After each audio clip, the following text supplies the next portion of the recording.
నిన్నటి వీడియోలో కైలాసాన్ని మా ఇంటి ముంగట దసరా సందర్భంగా తెచ్చేసుకున్నాం కదా. ఈరోజు వైకుంఠాన్ని మా ఇంట్లోనే ప్రతిష్ఠించేసుకున్నాం.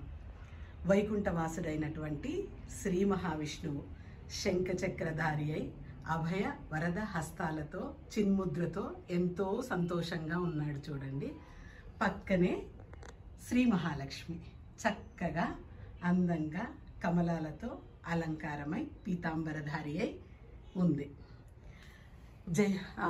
మహావిష్ణువు స్థానం అంటే జయ విజయులు లేకుండా ఎలా? మా ఇంట్లో ఉన్నటువంటి ఈ బొమ్మలనే శంకుచక్రాలతో అలంకరించి జయ విజయులుగా నిలబెట్టాను. ఇక అమ్మవారి వాహనాలైనటువంటి గజాలను కూడా అటు ఇటు ఉంచాము. పాల సముద్రము, అందులో కమలాలు విచ్చుకుంటున్నట్లుగా ఇది చేశాము. ఇలా మొత్తానికి వైకుంఠాన్ని మా ఇంటికి తీసుకొచ్చాము.